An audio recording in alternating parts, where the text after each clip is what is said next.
Ya Allah jangan hukum kami ya Allah, kami nggak mau dihukum. Maafkan ya Allah, ampuni ya Allah. Kami mohon ampunanmu, kami mohon rahmatmu. Bagaimana caranya ya Allah supaya saya jangan dihukum? Saya minta ampun, saya minta rahmat, saya tobat ya Allah. Tolong saya. Maka wa nunazzilu minal Qur'an, kami turunkan ayatnya di Quran. Gabungkan semuanya itu minta dengan kalimat. Maka turunlah Al-Baqarah ayat 286 itu. Rabbana la tu'akhidna in nasina aw akhta.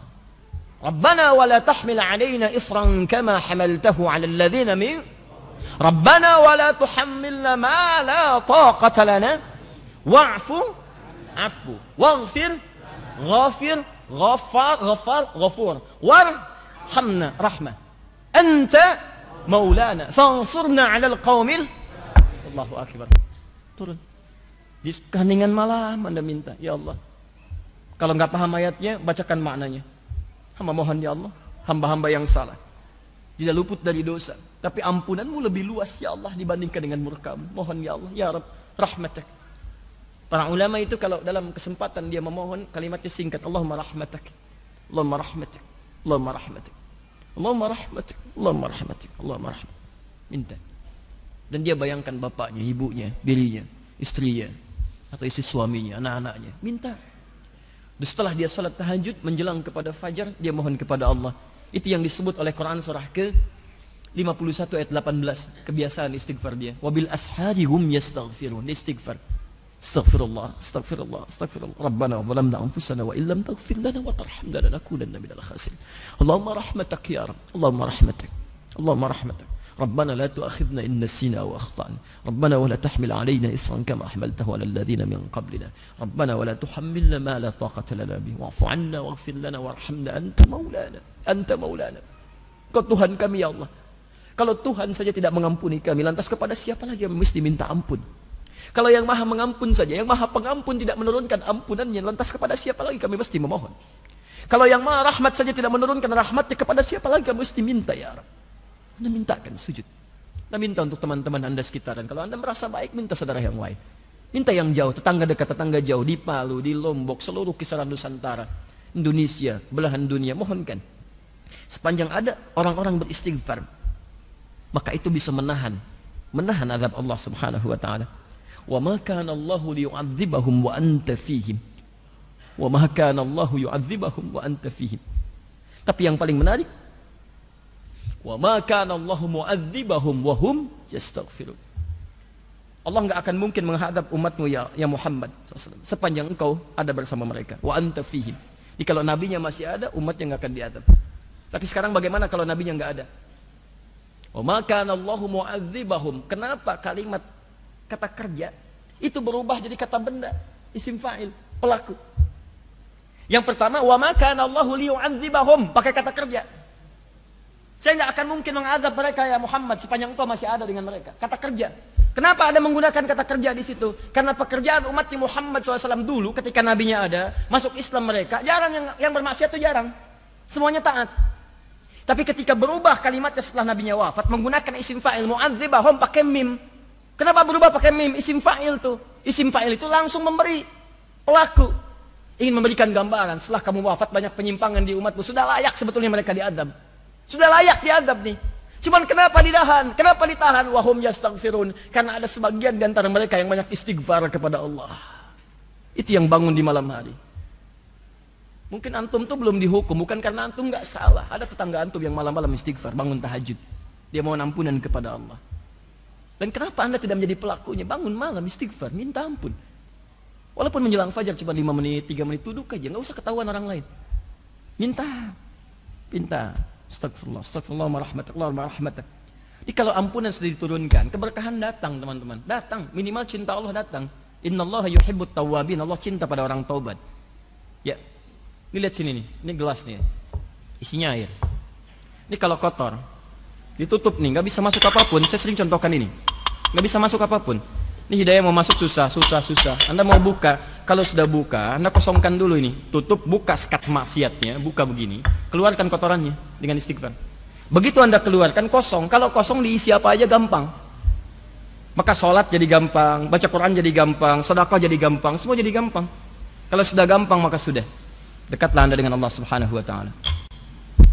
Maka ini tawaran yang kedua. Ada ayat-ayat Quran yang jadi bimbingan Anda untuk lebih dekat kepada Allah, sekaligus menghapuskan dosa-dosa yang pernah dikerjakan. Ingat, tidak ada manusia yang sempurna. Tidak ada manusia yang tidak pernah salah. Kecuali Rasul, Nabi yang sifatnya maksum. Tapi kita yang bukan Nabi dan Rasul, pasti pernah berbuat salah. Tapi rahmat Allah memberikan jaminan untuk menghapuskan semua kesalahan itu. Jadi kalau Anda tidak mengambilnya, bukan Allah yang salah, manusianya yang memang tidak ingin berubah jadi lebih baik. Paham sampai sini? Baik. Jadi itu yang dimaksudkan wa nunazzilu minal Qur'ani ma huwa syifaa'un wa rahmatun. Makna rahmat yang pertama, ampunan dari semua dosa. Maka saya ajak, yo bangun ya malam-malam. Biasanya suka ada yang nginap di sini tuh. Jumat baru pulang pagi. Nanti saya tugaskan imam barusan untuk mengimami malam ini. Ya, untuk bisa sholat dengan beliau nanti malam, ya. Dan bacakan tuh ayat-ayat tobat dengan izin Allah Subhanahu wa taala. Mudah-mudahan dosa-dosa kita diterima oleh Allah untuk diampuni, Dua, makna rahmat. Makna rahmat. Rahmat itu bisa jadi juga kasih sayang yang mengantarkan hamba pada sebuah solusi. Kasih sayang Allah yang mengantarkan hamba pada sebuah solusi dari masalah yang sedang ia alami. Masya Allah. Dari masalah yang sedang ia alami. Jadi kalau Allah ingin memberikan solusi, jalan keluar bagi seorang hamba untuk mengatasi persoalan yang sedang ia hadapi, itu sebelum diberikan solusi, rahmat dulu diturunkan. Rahmat. Awas. Dalilnya kita ambil Quran surah ke-2 Al-Baqarah ayat 155 sampai 157. 155 itu ujiannya, contohnya. 156 kesabaran dalam menerimanya. 157 rahmat dan solusinya. Ya. Kita ambil langsung ayatnya, kita bacakan. Paling kiri sebelah atas. Wala nabluwannakum bisyai'. Dan setiap kalian yang hidup pasti kami akan uji dengan berbagai macam ujian kehidupan. Jadi hukum kehidupan mengatakan setiap orang hidup pasti akan bersanding dengan ujian. Ujian ini sifatnya masalah.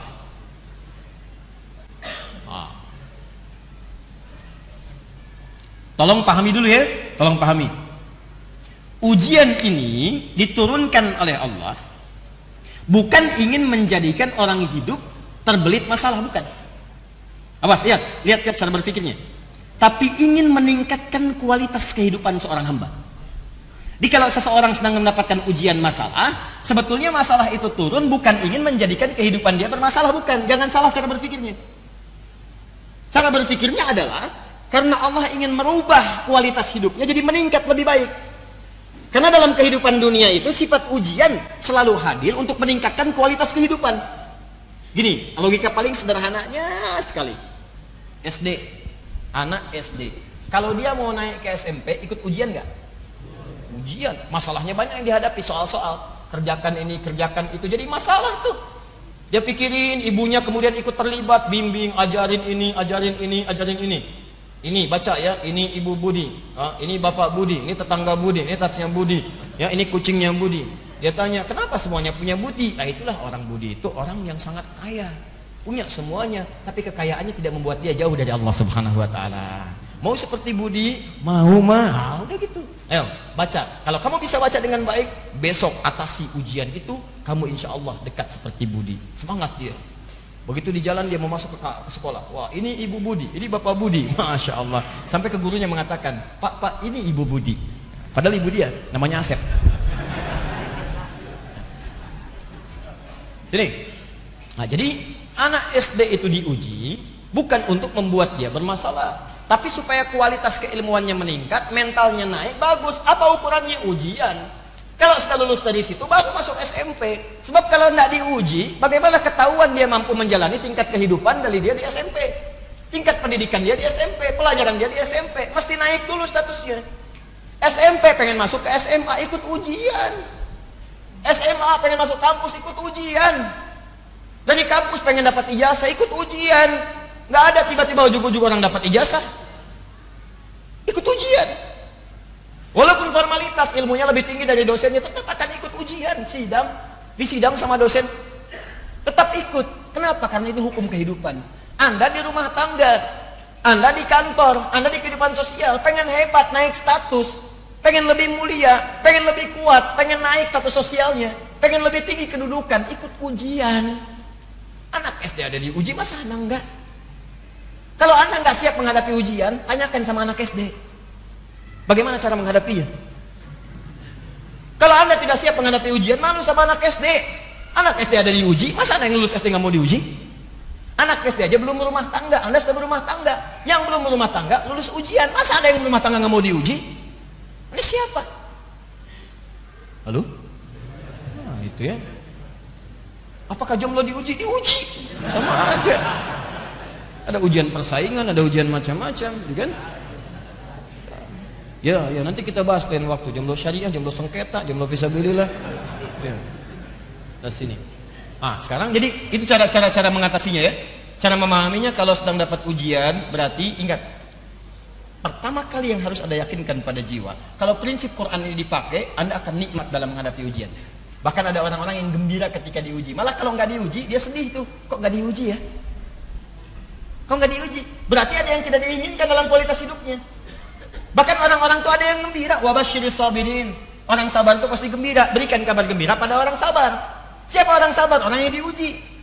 Ya ada orang-orang yang ketika datang ujian dia malah gembira.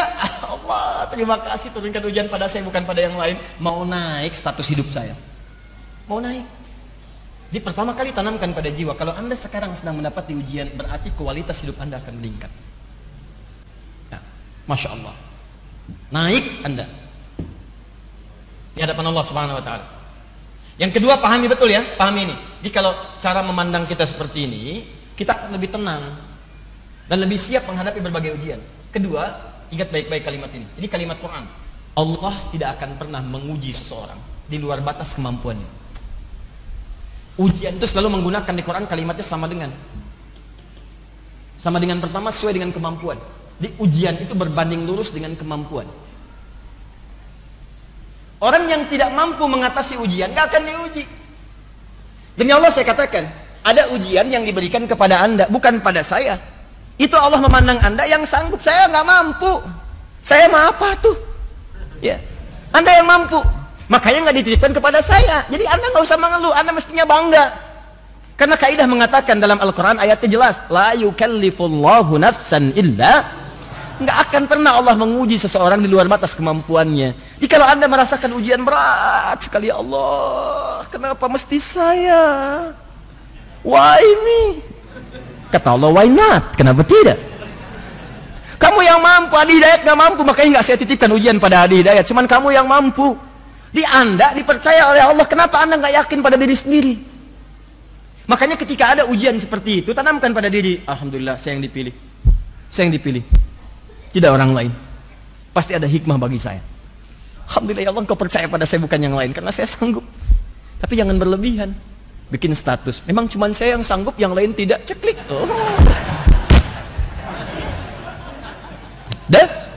Jadi kalau sudah seperti itu hatinya enak, kan? Terakhir cara menyikapinya, ini saya belum ke rahmat nih. Di balik segala ujian selalu ada solusi. Ingat itu. Inna ma'al usri, setiap ada persoalan sesulit apapun akan ada solusi, bahkan yang semudah, lebih mudah daripada senyuman. Yusra, ringan, gampang. Bahasa psikologinya sederhana. Kalau Anda sedang diuji, langsung katakan pada diri Anda, pasti selesai, pasti beres, nggak mungkin nggak selesai. Itu meringankan beban kita, teman. Begitu Anda sedang punya masalah, katakan pada diri Anda, pasti beres, pasti ada solusinya. Nggak mungkin Allah sayang saya, kualitas saya meningkat, pasti selesai, pasti selesai. Kamu bisa di Hidayat, kamu bisa. Katakan pada diri Anda. Ini sebetulnya kalimat-kalimat Quran, cuma itu maknanya diadopsi, diterapkan di tempat-tempat lain. Bahkan yang nggak beriman pun mengambil kalimat itu. Silahkan cek, mereka katakan kamu bisa, saingi dia, kamu bisa. Dalam olahraga, kita bisa, kamu bisa, ini itu, dan sebagainya. Orang Jepang tuh banyak mengatakan itu. Dalam permainan pun dia katakan itu. Itu ada benteng Takeshi itu. Wah, mau berlomba menaklukkan Takeshi. Wah, bikin ini benteng Takeshi. Kau bisa. Wah, Ustaz hafal, pernah sekali lah lihat saya itu. Dia selalu menyesuaikan, ada solusi. Dulu kan banyak, nggak seperti sekarang tayangan-tayangan. Saya nggak tahu, kalau dulu cuma sekilas lihat ya. Ada Setia Baja Hitam, ya, Kota Rominami, itu wah, kan itu RX Bio, RX Robo kan begitu kan? RX Bio yang warna biru, RX Robo warna merah kan? Dan selalu menyesuaikan musuhnya, solusinya ada. Kalau robot jadi Robo, ya pedang matahari, tendangan maut, ya ada semua tuh. Hafal saya. Melewat segitu. Ya Songgoku, Songgohan, Kamehameha, itu lawannya Piccolo, macam-macam. Disesuaikan. Rambut berubah jadi emas, macam-macam. Dulu ada Senseiya gitu kan. Nah, kemudian ada yoga, ya, debu-debu intan, ada Pegasus, ada Andromeda temannya pakai rantai, ada Rika, ada Ryu, macam ada semua lah. Itu. Saya nggak nonton yang begituan, cuma lewat tuh ada, saya lihat tuh, oh, sesuai juga ya. Kalau dunia fiksi aja ada, kenapa di Al-Quran tidak ada? Iya. Halo? Nah, itulah dia. Pegasus dulu yang nolongin Athena. Athena itu siapa? Athena itu anaknya Zeus. Zeus menikah dengan Metis. Metis itu dia waktu mengandung ada apa namanya? Ada ramalan bahwa anak keduanya laki-laki akan menghancurkan kerajaannya Zeus seperti Zeus menghancurkan Kronos bapaknya. Kronos tuh, ya. Maka dia ketakutan, dia telanlah Metis saat dia mengandung. Begitu dia telan, keluarlah kemudian Athena. Athena keluar menggunakan topeng perang. Begitu dibuka saya Athena. Maka dia kemudian muncul jadi dewi yang sangat mahir dalam peperangan. Saya itu melawan musuh-musuhnya, ada Ares, ada macam-macam. Kemudian dia berteman dengan Poseidon, dengan anaknya dan seterusnya. Kemudian dapat ada semuanya lah itu. Ya, itu cuma fiksi. Tapi ada. Kenapa kita yang diberikan hal yang nyata nggak dipraktekkan? Itu poinnya. Ya balik lagi ke sini. Ya, jadi kalau Anda sedang diuji, saya bisa. Terima dulu. Jenis ujiannya macam-macam. Minal khauf, khawatir, takut. Mulai merasa khawatir, besok bagaimana, pulang dari sini seperti apa, ada nggak kendaraan, ya kan? Kalau mutar kemana, tadi barusan ke sini, tiba-tiba ngelihat kren besar sekali, ada 50 ton kren di situ, wah khawatir nih, bisa nggak masuk, mau belok mau nggak? Ya, ini alhamdulillah nih kita sedang proses, seperti kami sampaikan, mudah-mudahan Allah percepat, nanti Desember kita selesaikan, kita resmikan barang-barang, dan kita wakafkan untuk kepentingan umat Islam. Ini proyek besar kita untuk menjadi pusat Al-Quran, insya Allah sedunia, insya Allah.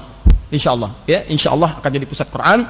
Kita akan turunkan inspirasi dari Indonesia dan kita akan buka nanti beberapa tempat-tempat cabang-cabang di seluruh wilayah Indonesia untuk kita bermohon kepada Allah, Muslim Indonesia menjadi ahli Quran.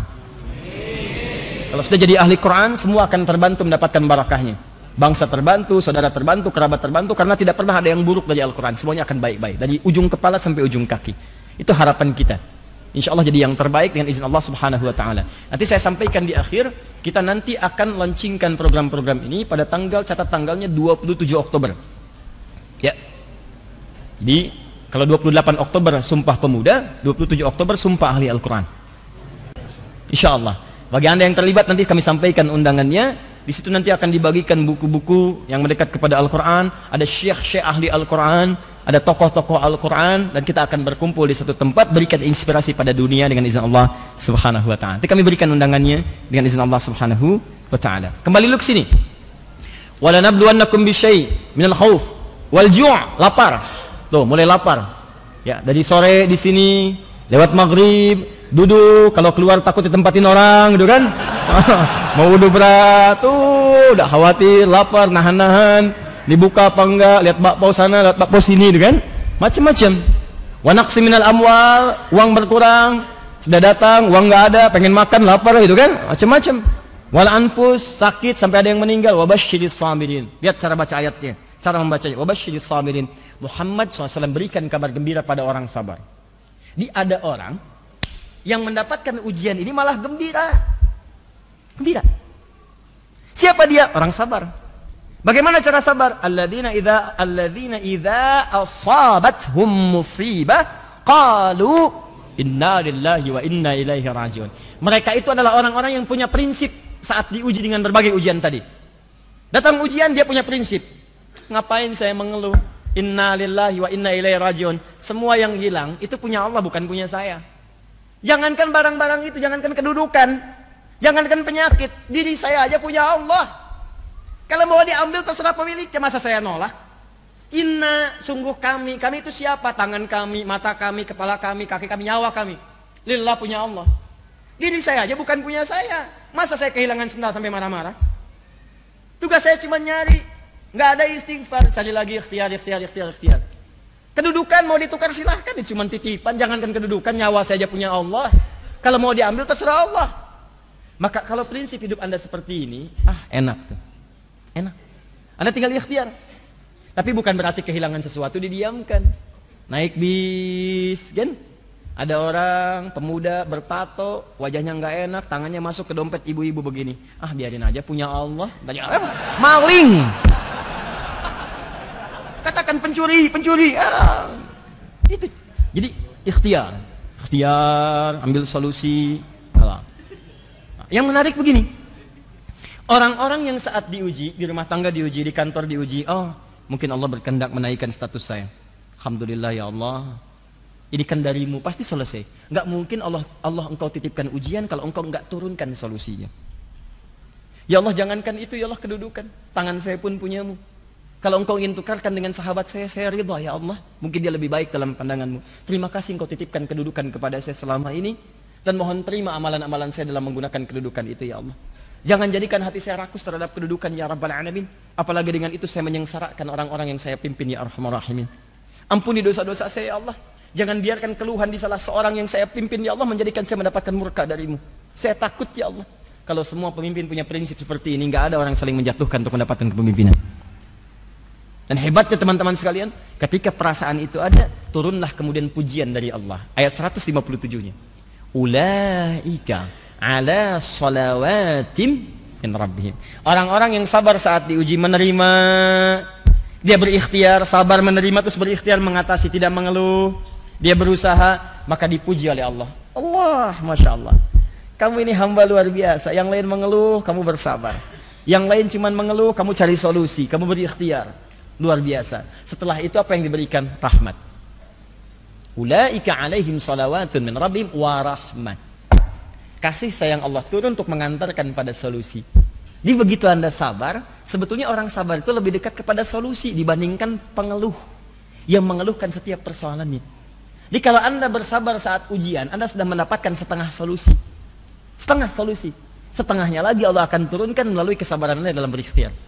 Jadi begitu Anda sabar, datang pujian. Turun rahmat. Begitu turun rahmat, lihat ujung ayatnya. Wa ulaika humul muhtadun. Dan mereka itulah orang yang akan diberikan solusi, petunjuk untuk mengatasi persoalannya. Tuh. Sederhana sebetulnya. Ya, cuman teorinya nggak mudah dipraktekkan, tidak mudah. Ya, kadang-kadang persoalan di rumah tangga selesai dengan senyuman. Tapi untuk senyum aja nggak mudah. Ya, nggak mudah kadang-kadang. Nah, itu butuh kesabaran. Datang persoalan di kantor yang dimarahin anak-anak. Dia udah gambar mau tunjukin kepada Anda karya dia itu selama 8 jam dia tungguin. Begitu Anda datang dia sambut di depan pintu. Papa, diam kamu. Hah? Kenapa Pak? Kamu lagi ikut-ikutan. Oh, yang salah siapa? Terus pintu dibanting. Tidak. Salah pintu apa? Kalau pintu bisa bicara, bukan bulan aja yang diharapkan bisa ngomong, kan? Pintu bisa-bisa dia akan berkata, salah siapa sampai dibanting begini? Salah kamu mau dibanting? Oh, nggak bisa juga begitu. Balik. Nah, kalau Masya Allah, kadang-kadang ibu juga menyambut begitu. Bu, cari lawannya Bu ya. Pak, cari lawannya. Ingat, saya kasih solusi ya, sederhana. Kalau ada sesuatu hal yang tidak menyenangkan, cari lawan positifnya. Itu insya Allah cepat selesai. Cemberut lawannya apa? Senyum. Jadi kalau ada orang cemberut, antum senyum, gak usah marah. Isi cemberut misalnya kan, dicemberut kan datang. Assalamualaikum. Kayaknya kenal. Papa. Kenapa? Udah cerita beres. Jadi cemberut. Antum lagi marah. Kenapa kamu? Emang kenapa? Oh, sudah. Udahlah. Tapi memang teorinya mudah, prakteknya itu tidak semudah yang dikatakan. Ustadz juga sama aja. Sama.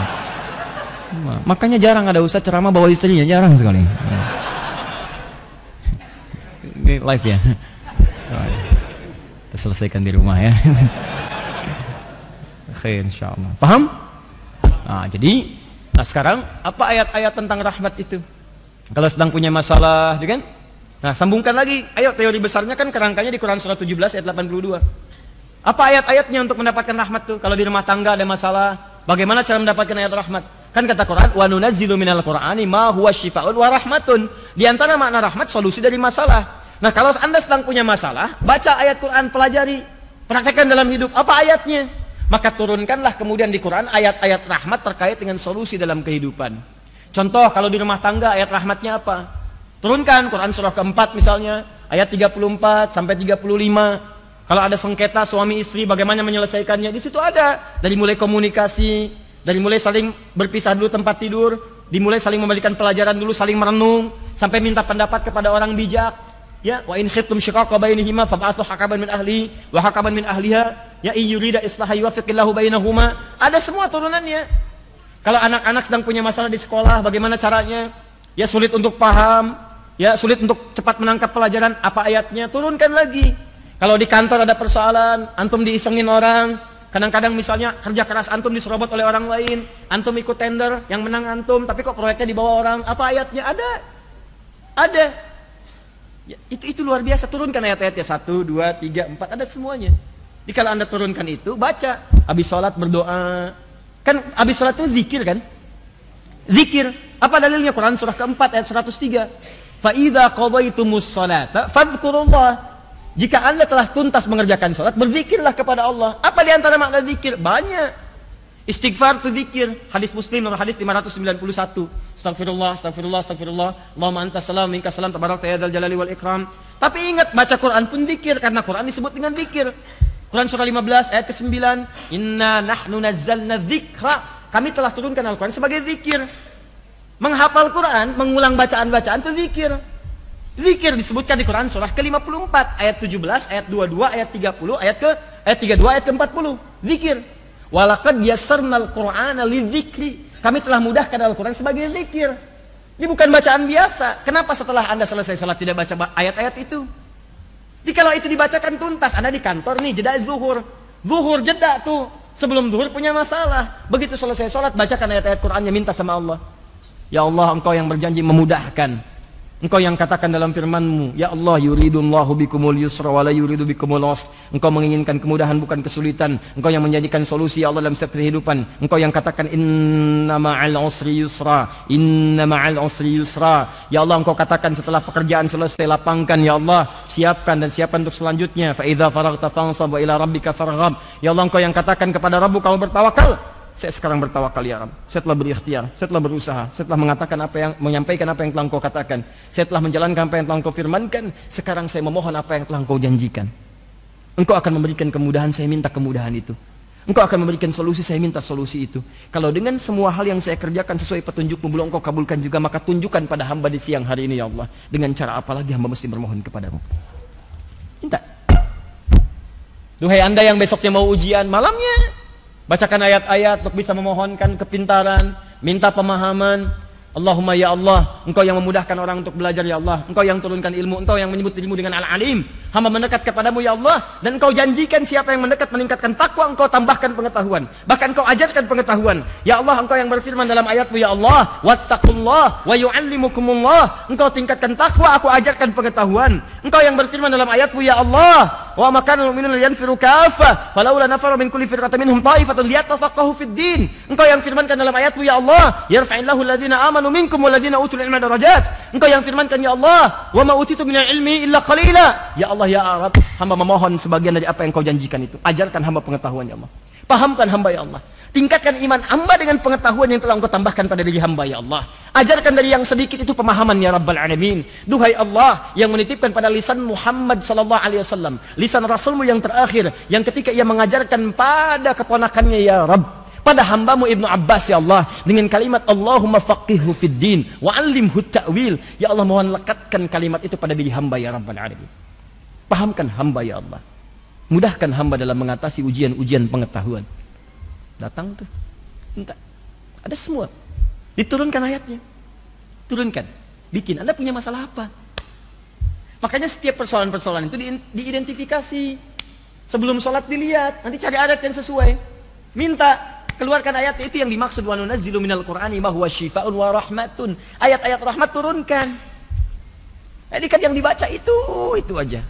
Qul a'udzu birabbin nas, qul a'udzu birabbin nas, malikin nas, ilahin nas, min syarri waswasil khannas alladzi yuwaswisu fi sudurin nas minal jinnati wan nas. Ya sudah, mimpi ketemu jin, jalan di jalan ikutin jin dan sebagainya.